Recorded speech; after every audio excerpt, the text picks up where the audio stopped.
Muito boa tarde, as minhas saudações, o gosto de poder participar neste segundo Congresso Lusófono de Ciências das Religiões e agradeço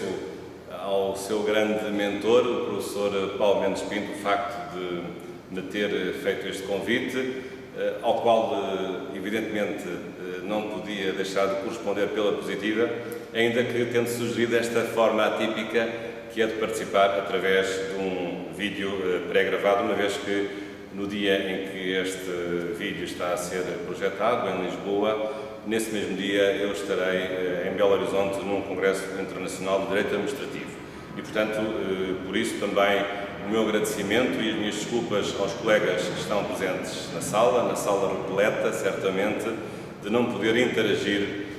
recebendo os vossos comentários e também elucidando quaisquer dúvidas que esta minha intervenção possa suscitar. E, de facto, dou os parabéns à Universidade Lusófona, dou os parabéns a todos os colegas que entenderam participar neste congresso, que tem realmente aspectos muito positivos, não só o seu tema, mas sobretudo o facto de poder reunir especialistas nas vários países, várias áreas do direito de língua portuguesa e de matriz lusófona, da lusofonia, e sendo certo que essa é uma área que eu tenho estudado muito, tenho viajado muito para os países de língua portuguesa, sobretudo na área do direito, visto que eu sou professor de Direito Público e aí tenho desenvolvido diversos trabalhos com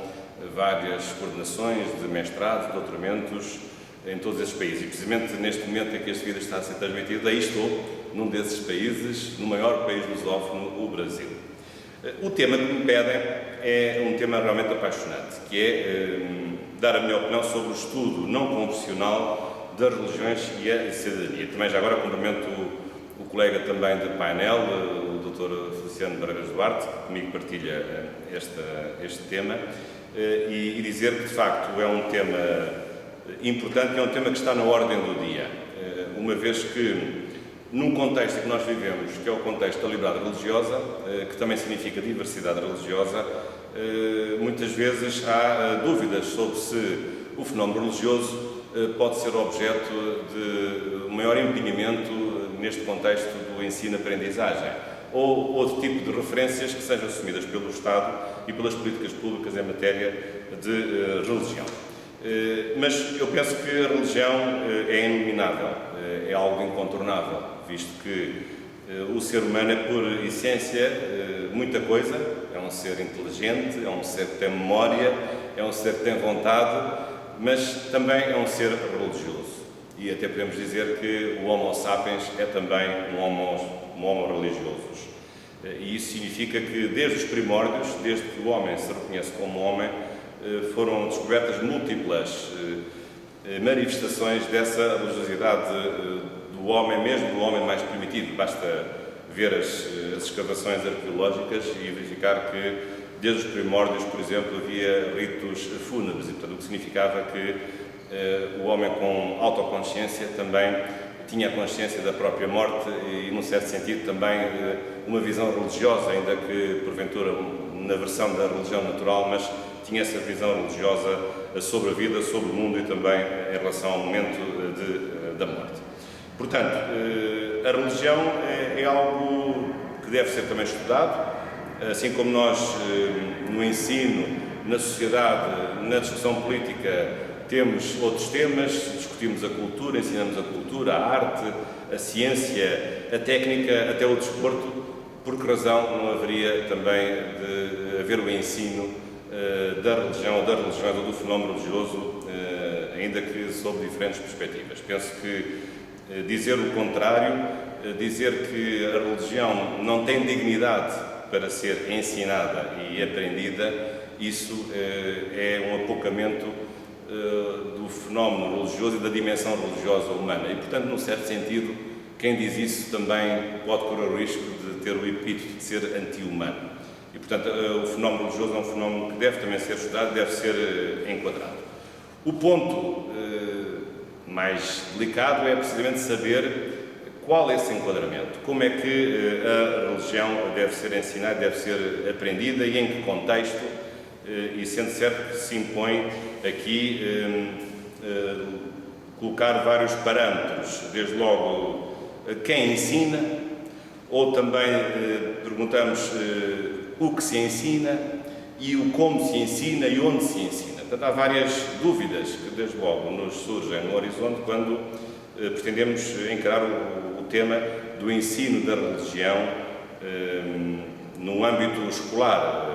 ou em vários âmbitos, e também o mesmo se pode acontecer, quanto ao facto de saber qual é o nível de escolaridade em que estamos a colocar essa questão, visto que a resposta poderá ser diferente conforme esse nível de escolaridade. Mas eu julgo que o paradigma que hoje nós conhecemos, que é o paradigma da liberdade religiosa e da laicidade do Estado, é um paradigma que não põe em causa e, em alguns casos, até impõe que possa ocorrer o ensino da religião ou das religiões nas escolas. E, portanto,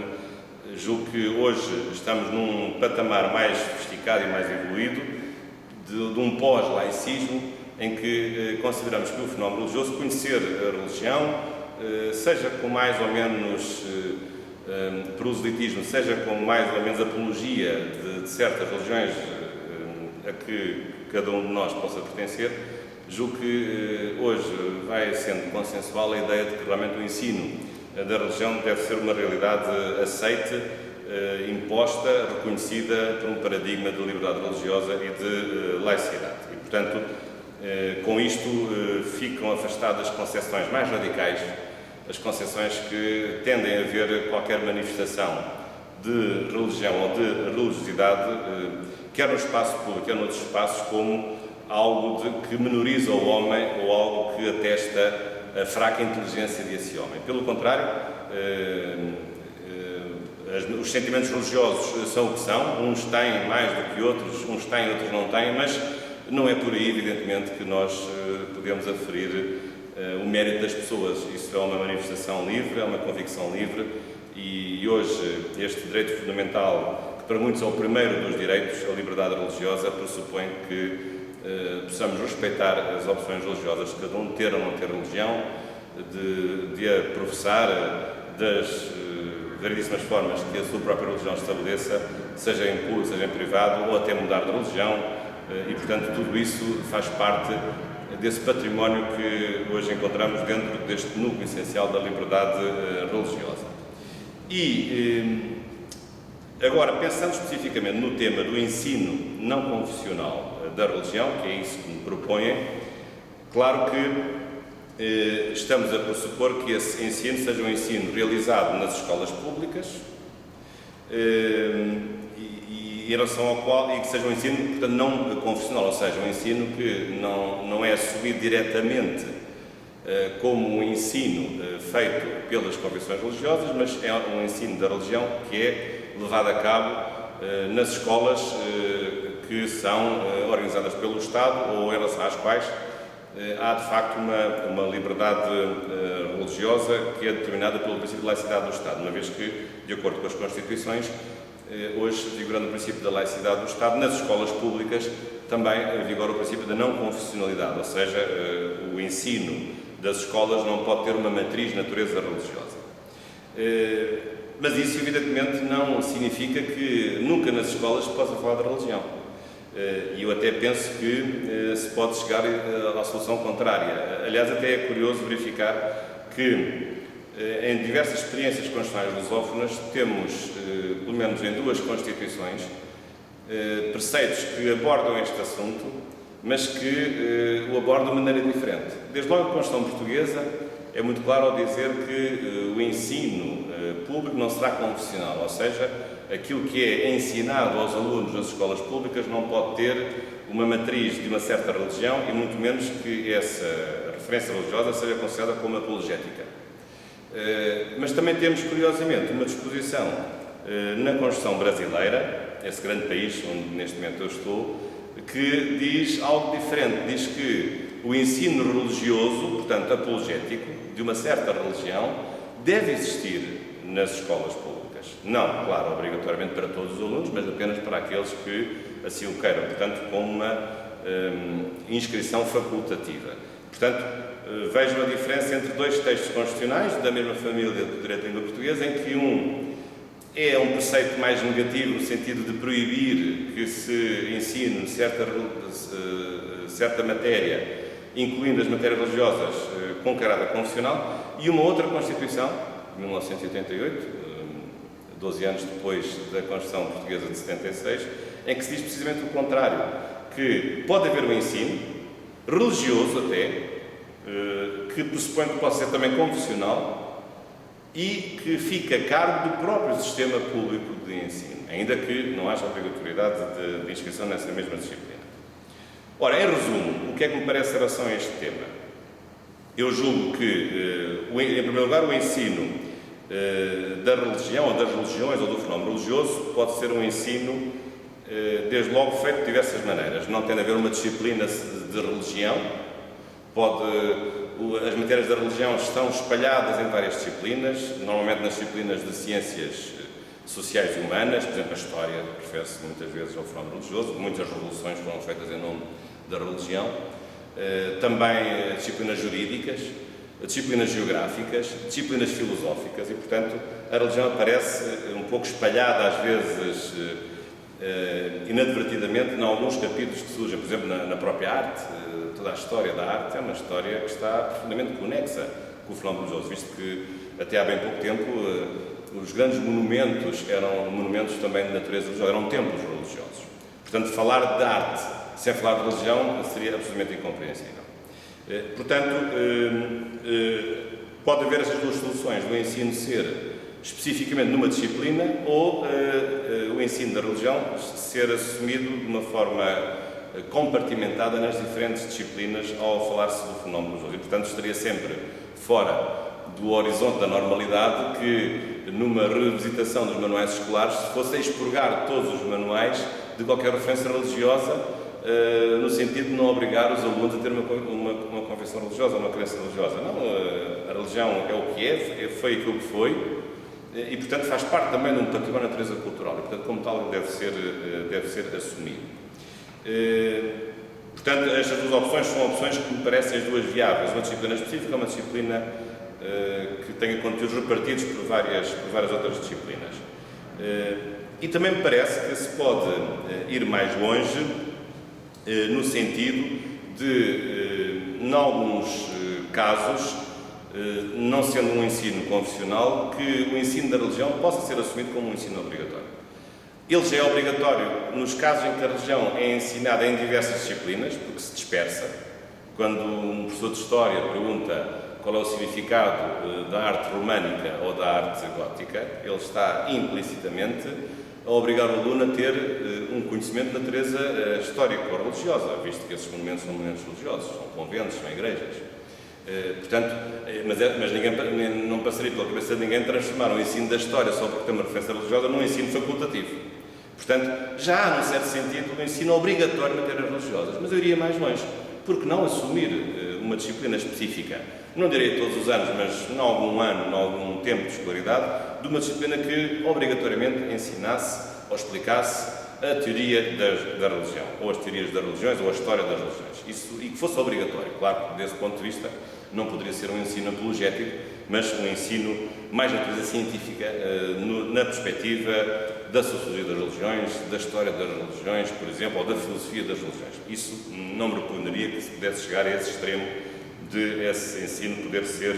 obrigatório. E claro que isso também poderia ser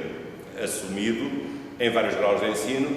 em função do grau de maturidade precisamente dos alunos. Claro que ensinar religião a um aluno de 6 anos é uma coisa, ensinar religião a um aluno de 16 anos ou 20 anos é uma coisa completamente diferente. Portanto, também teria de haver aí uma adaptação dos conteúdos. Até porque, para quem estuda o fenómeno religioso, sabe que por lá passaram e passam muitas questões fundamentais da humanidade. E, portanto, também, num certo sentido, conhecer as grandes questões religiosas é também ter uma cultura geral e conhecer as grandes questões da humanidade. Portanto, penso que seria perfeitamente equacionável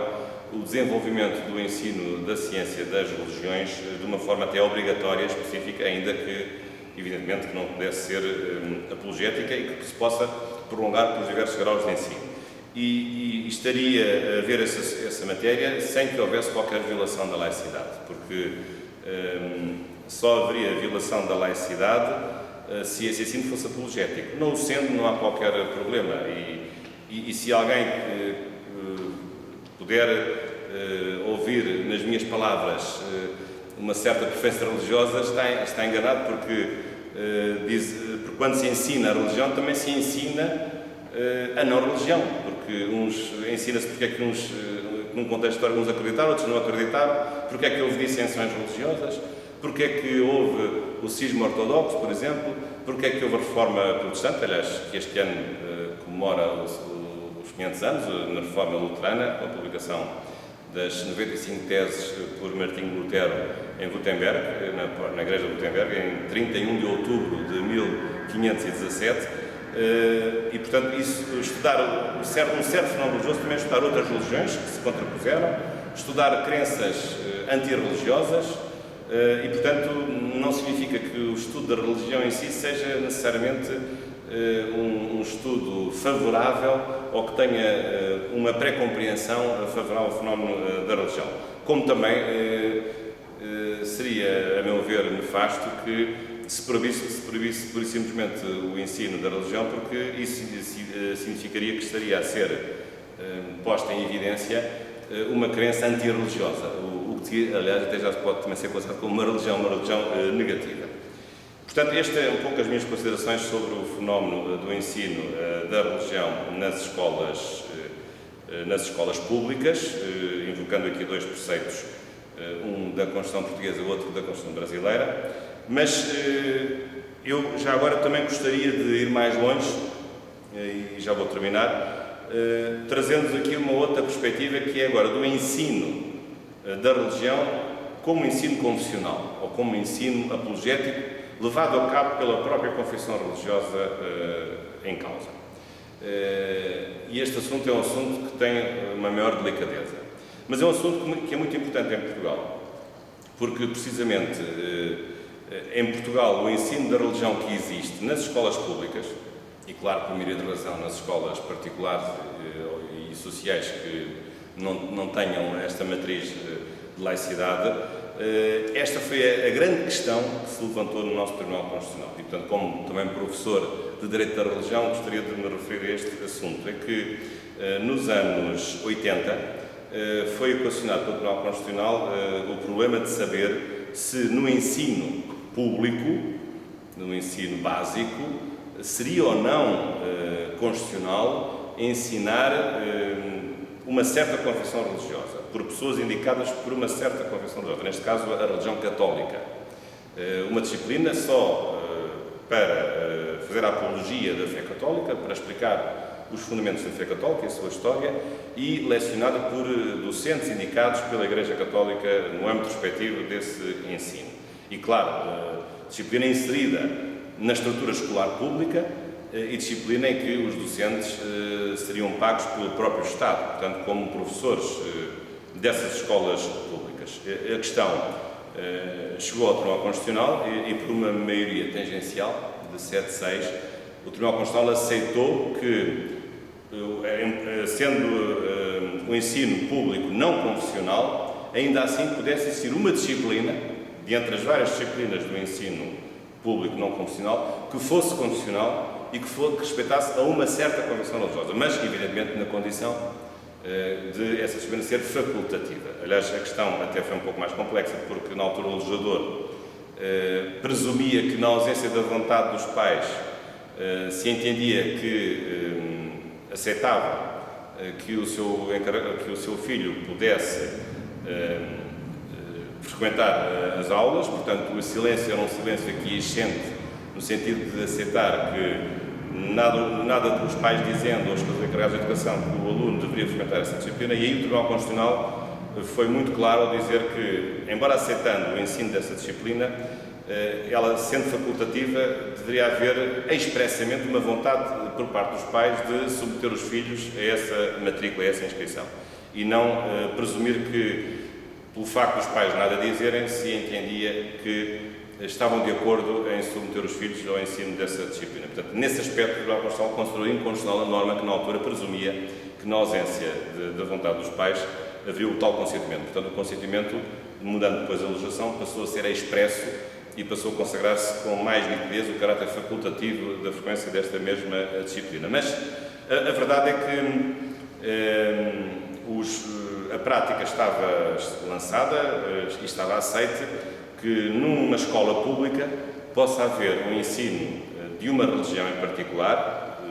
no modo confessional, no modo apologético, com docentes indicados pela própria confissão religiosa, pagos pelo próprio Estado, embora a disciplina é essa, só da frequência facultativa para aqueles que expressamente manifestem essa vontade. E de facto Portugal tem sido aqui um exemplo porque agora já não é apenas a religião católica que tem essa possibilidade, na disciplina de educação religiosa e moral católica, mas também há agora a possibilidade de outras confissões religiosas, confissões protestantes, também poderem fazer essa lecionação. E, portanto, há aqui o reconhecimento de um pluralismo religioso que se traduz na possibilidade também de outras confissões religiosas poderem ter acesso a essa disciplina. E, portanto, reparem que agora, com esta minha última reflexão, estamos um pouco além da mera pergunta de saber como ocorre ou se pode acontecer o ensino da religião não confessional nas escolas públicas. Portanto, isso não tem qualquer dúvida. Mas mesmo outra questão mais delicada que poderia colocar alguma dúvida, uma vez que ensinar certa religião poderia pôr em causa tal matriz da escola pública como sendo não confessional, pelos vistos, nesses casos, é ainda assim possível, dentro dessas condições restritas que eu acabei de referir, da disciplina ser facultativa e de haver a possibilidade, de acordo com o princípio da pluralidade de religiões, de também qualquer outra religião que tenha um mínimo de organização, um mínimo de adeptos, tendo alunos suficientes, também poder, paralelamente, ensinar a sua própria religião e não ser apenas uma única religião dominante, neste caso tem sido a religião católica em Portugal, aquela que faz esse mesmo ensino. E, portanto, estas são as minhas reflexões neste congresso que tenho a ideia de que está a ser muitíssimo participado e muito produtivo, e deixo-vos como referência final a indicação de dois meus livros que podem ajudar também na reflexão. Deixo a indicação desta compilação de textos, Direito, Religião e Sociedade no Estado de Constituição, é uma compilação de artigos. Aliás, um dos artigos que aqui está é um artigo sobre a educação religiosa nas escolas públicas, aliás, a partir de uma conferência que eu fiz na Eslovénia, em Ljubljana, e também já agora dou a indicação de um outro livro, este editado pela Imprensa Nacional Casa da Moeda, que tem um conjunto da legislação portuguesa sobre o direito da religião, incluindo também alguns tratados, as concordatas que temos, uma com a Igreja Católica, a outra com o Imamat Ismaili, e penso que este livro é muito útil a todos os colegas, sobretudo de outros países lusófonos que pretendem também ter acesso à legislação portuguesa e conhecer os meandros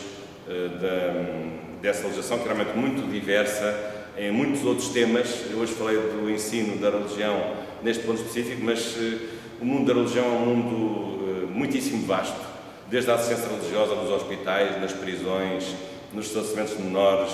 até a questões da participação das religiões nos meios de comunicação social, a questão da objeção de consciência, a questão do casamento religioso, a questão dos benefícios fiscais das confissões religiosas. Portanto, todo um conjunto de matérias que fazem com que o direito da religião, na verdade, hoje seja um direito transversal, direito público, direito privado, direito internacional, direito constitucional, direito ordinário. Portanto, também por isso, e como cultor deste novo ramo de direito, com esta nova veste que se baseia na liberdade religiosa e no pluralismo das religiões, realmente é um direito apaixonante e que nos põe à prova também nas nossas competências e nos nossos conhecimentos jurídicos. Por isso, muito obrigado pela vossa atenção, espero não ter demorado muito, e o meu abraço aqui do outro lado do Atlântico, já do Hemisfério Sul, e que tudo corra pelo melhor, e muitos parabéns pela vossa realização. Muito boa tarde.